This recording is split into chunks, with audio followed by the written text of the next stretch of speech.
G'day world. Hello. I have been hiding. I've been hiding for a long time. And I'm sorry. I'm sorry I've been hiding. I've been scared. My heart is pounding right now. Even just recording this video that I don't even know if I'm going to put up online. Because I'm just little old me, and I am just a concerned mother, and watching what is happening in the UK at the moment with thousands upon thousands upon thousands of Islamists going into that country and creating a whole nother country is absolutely terrifying to me. I have been traveling in my 20s. I'm now in my mid-30s. All over the world to 30 countries, and 4 of them were Muslim. I've been to Indonesia. I've been to Turkey. I've been to Morocco. And I've been to Malaysia. All the way through Malaysia. And let me tell you, people of the West, especially women of the West, who have absolutely no idea what Islam is. It's not a religion of peace. George W. Bush was the one who termed Islam as being a religion of peace. Before that, it was never heard of. It is not the religion of peace. You need to get yourself a copy of the Quran, which I have on my bookshelf. You need to educate yourself on the scriptures of what is taught to Muslims. Not all Muslims, hashtag not all Muslims, because I have Muslim friends. When I was in Indonesia, I was actually invited to a wedding, because I taught English in Indonesia for 2 weeks, and I was not aware of what I am aware of now. I hadn't read the Quran. I had not done any research into Islam and the scriptures of Islam and what it promotes, what it teaches, which is to be quite honest, which I'm trying to be as honest as possible in this video, is disturbing. And especially for young women, especially for women in general. It makes me feel very unsafe. I don't feel safe in my own country, New Zealand. Especially seeing everything that Tommy Robinson has talked about has happened to him since he has tried to expose this religion of peace. And I shouldn't have to say this, but I will. I love the West, and I believe that we should all be able to have freedom of religion, freedom of association, freedom of speech, and freedom of movement. Just 4 values of the West. Some people, some Islamists, will try to tell you that the West has no values. We do. We do have values. It's called freedom. And those 4 being the main ones: freedom of speech, freedom of association, freedom of religion, and freedom of movement. Now, the powers that want to be, the powers that are in power and don't give a shit about us working class people, want to take away all of your freedoms.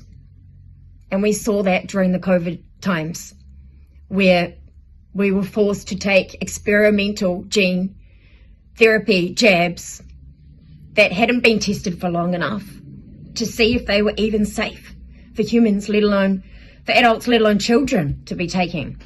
I just want to say again that it is not all Muslims. The Ahmadiyas, the Sunnis, the Shias, the Salafis, all the different kinds don't all believe the same thing, obviously. However, the scriptures in the Quran and the Hadiths and the Sirah make up 3, not just one book, the Quran, 3 books. And the Hadiths are like 4 or 5 books like this big. It'll take you a lifetime to get through them. What is taught in there is disturbing for any Westerner who loves freedom, okay? It is not good. And the reason that the left sides with Islam is because they hate our countries. They hate the US, they hate Canada, they hate Australia, they hate New Zealand, they hate the UK, they hate Europe. Why? Because we all still believe in freedom of speech, freedom of association, freedom of movement, and freedom of religion. We are secular nations where we have tolerance, but there's only so far you can push us until we push back. And it is approaching that stage where we're waking up. The public are waking up to this agenda, this cultural Marxist, postmodernist, communist agenda to take away all of our freedoms. Everything that we love about our country, everything that we have enjoyed since we were children, and our parents, the boomers, have enjoyed, is being stripped away from us, and we must stop it. For our children's sake, for our children's sake. Stop being lazy, people. Get off your butts and start standing up for our way of life, for the Western way of life. And don't let anyone tell you that we don't have a Western way of life. And we have always been a multicultural society.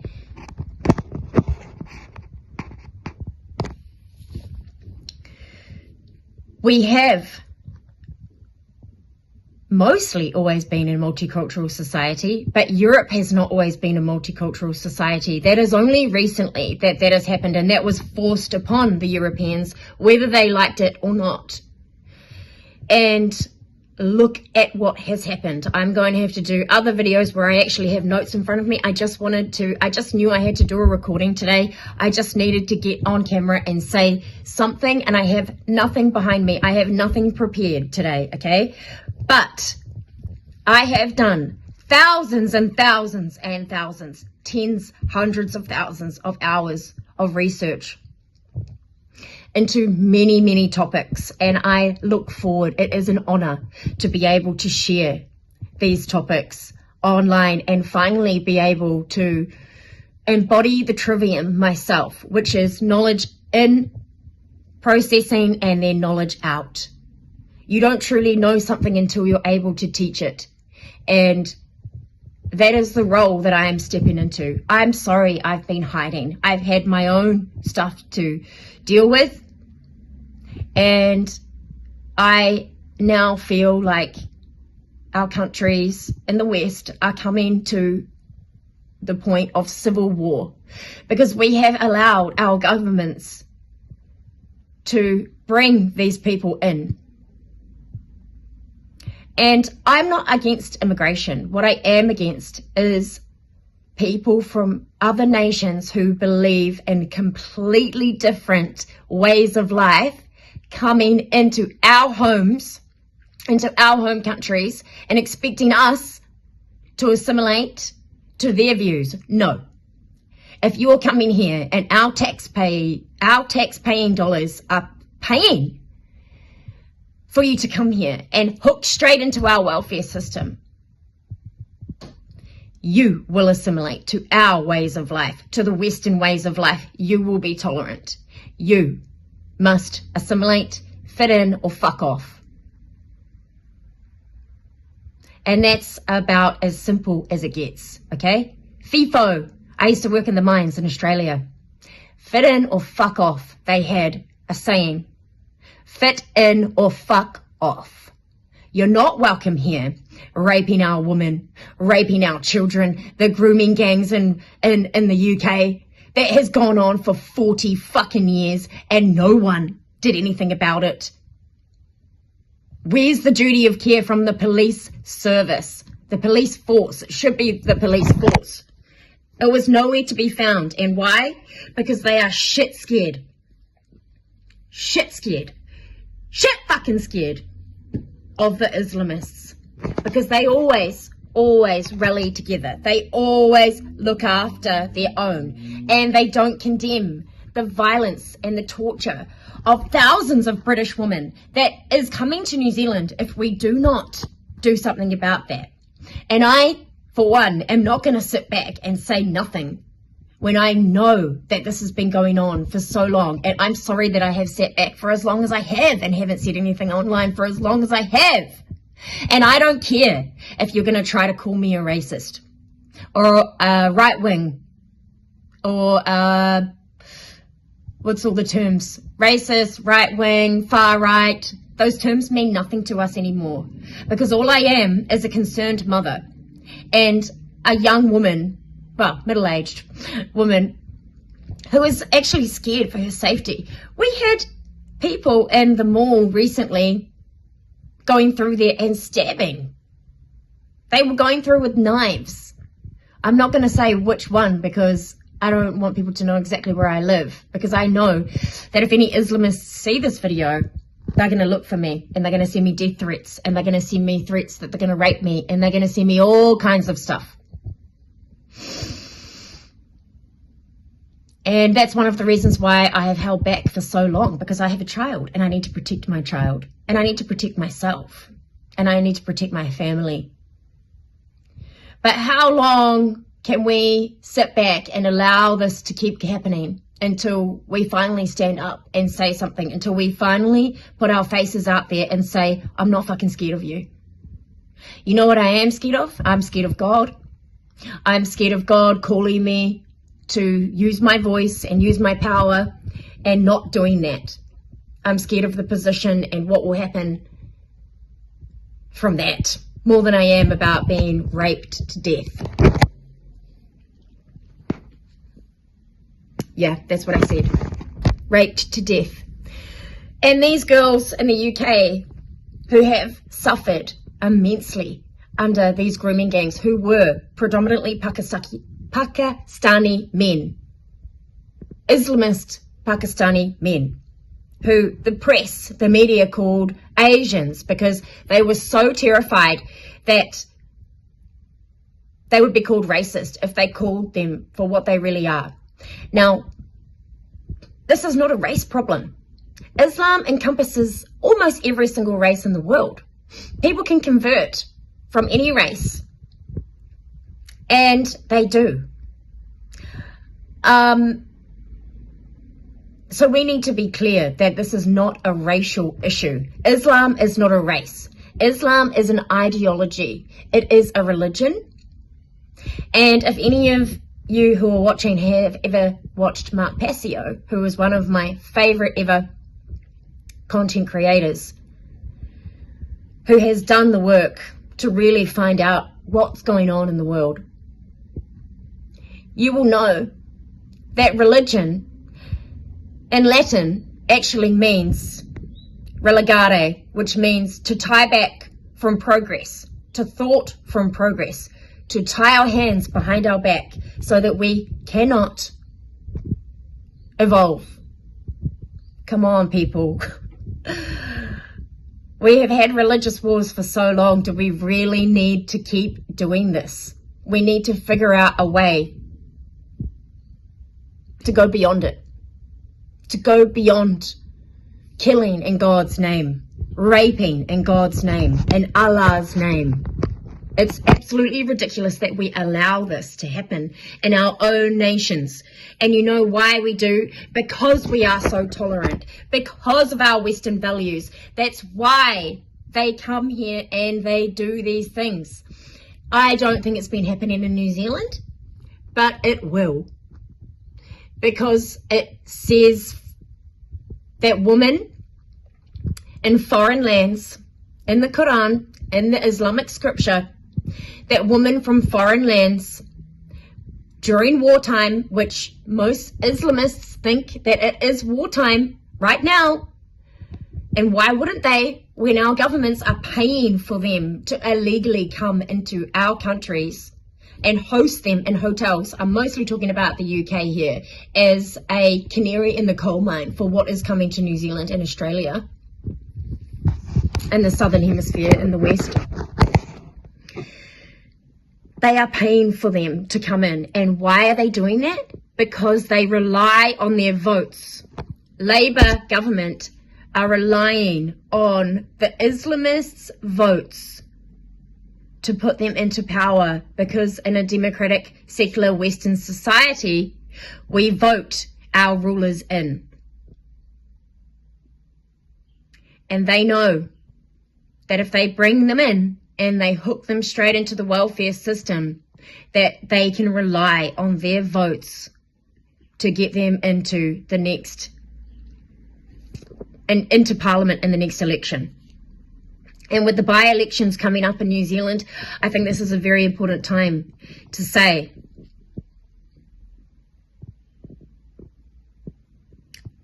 why this is happening. Why is this happening? Why has it been allowed to happen? Why have all these people been allowed to come in and replace us? The great replacement. Why has it been allowed to happen? Because traditionally the Labour Party was for the working class, but they've always been communists. They've always been green on the outside and red on the inside. They've always been watermelons. And the more that the public have woken up to the fact that they're not on our side, the more that they need to replace the slaves. Yes, I'm sorry, the slaves in this country with new slaves from other countries, from third world nations where, believe me, you don't want to live. I've been to India. Although I did really like India, I got my yoga teacher training certificate in Rishikesh. The rest of India, I couldn't, well, not the rest because I didn't go to all the places, but when I was on the bus leaving that country and coming back to Australia where I used to live, I was so glad I didn't have to get off that bus. And I felt so sorry for the people that lived there.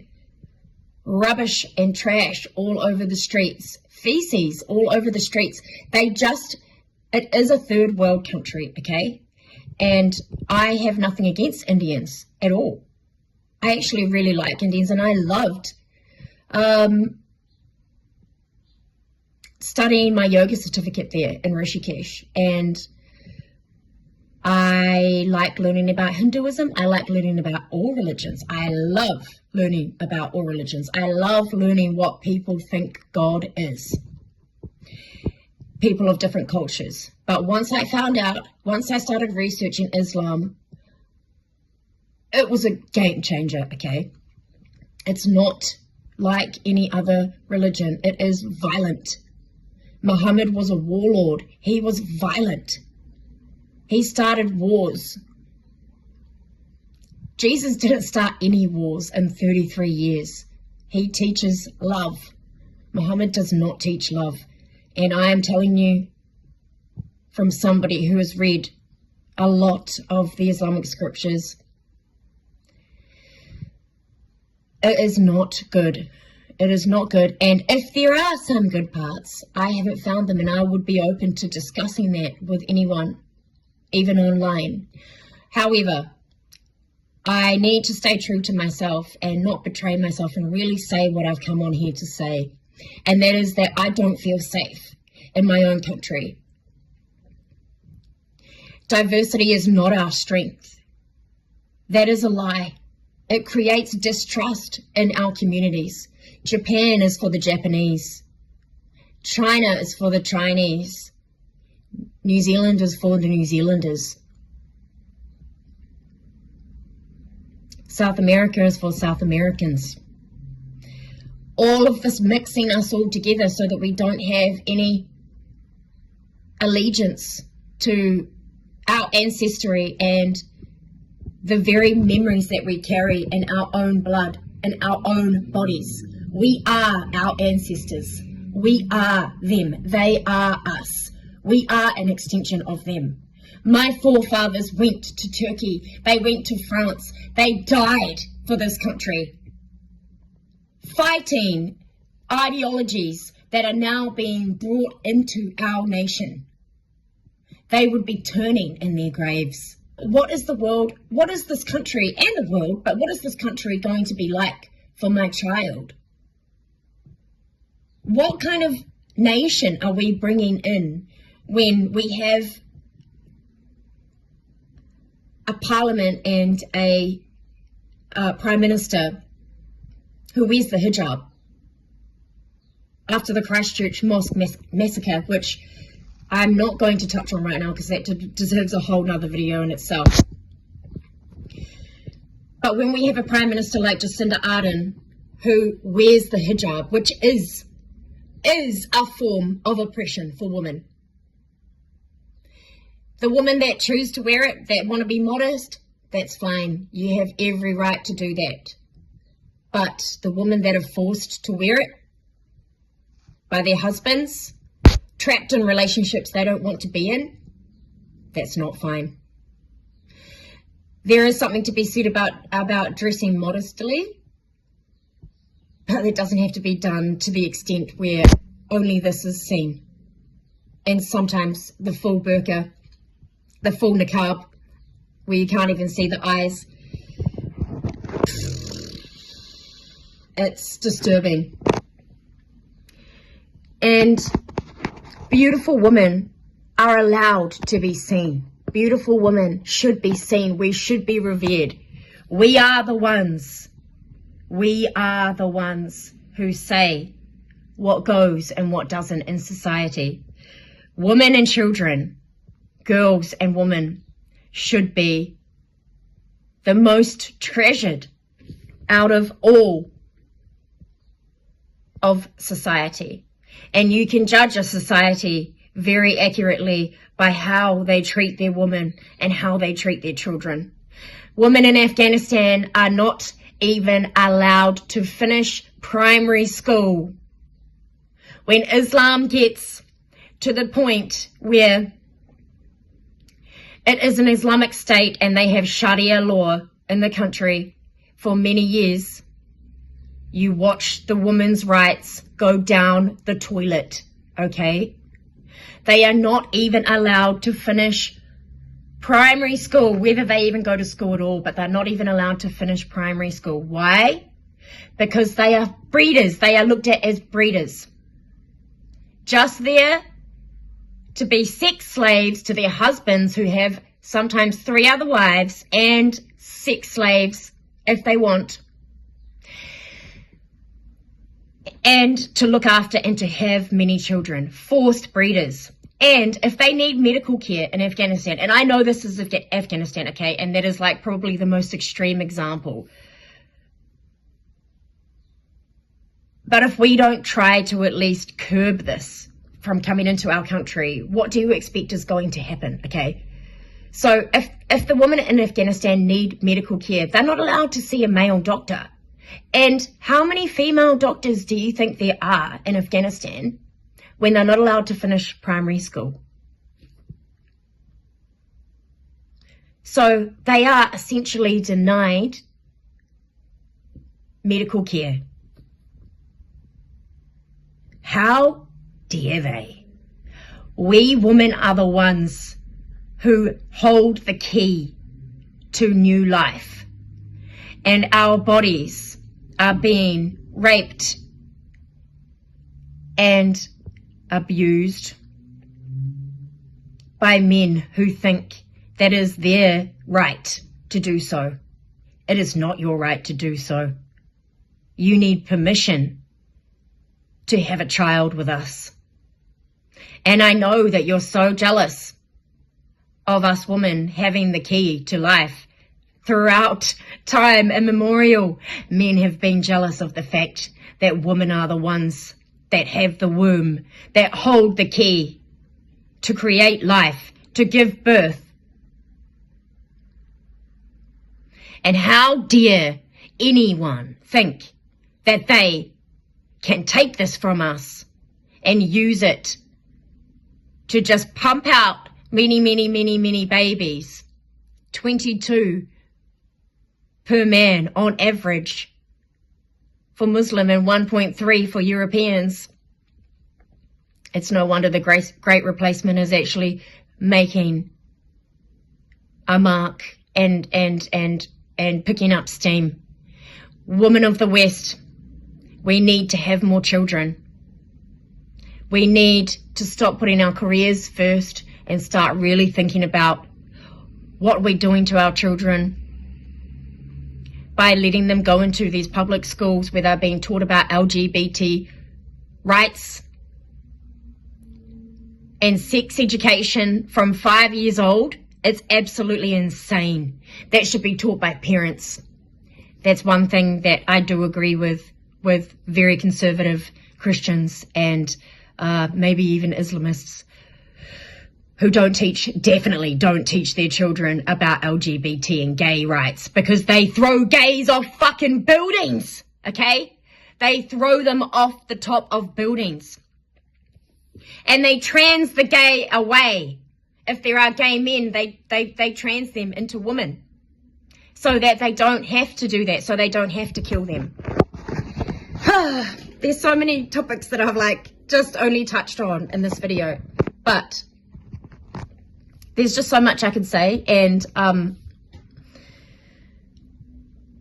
what I really want to say is I condemn the grooming gangs that have happened in the UK. I condemn them. I condemn the forced marriages that happen to little girls in New Zealand. One News, I think it was, did a expose on the fact that lots of Muslim girls, at the age of 12 are raped by a random in their community, and then they're forced to marry their rapist and have children with them. And by the time they're 18, they've had 2 or 3 children. And because they live in our Western secular democratic society, they are able to kind of get away, but they do have to leave their whole family and their whole community and completely learn a whole new way of life. And I just feel so sorry for those girls, and nobody really helps them because it's looked at as a cultural and religious thing where honor is involved. You know, the women of the Islamic societies are, supposed to be seen as honorable, and if they do anything that goes against what's put out for them in the Quran and the Hadith and the Sirah, they are looked at as dishonorable, and they can literally be killed, and often are killed by their own family, by their own fathers. Their fathers make them marry their own rapists. Can you imagine, women of the West? Can you imagine what it is like to be those little girls? Can you imagine what it is like to be forced into a life of powerlessness and slavery, sex slavery? And if she does anything that man doesn't like, he can beat her. It says so in the Quran, chapter 4, verse 34, the one that I have got memorized right now, is that if you even think your wife is going to disobey you, first separate her from your bed, kick her out of the bed, and if you think she still is going to disobey you, then you can chastise her, which some translations translate to beat.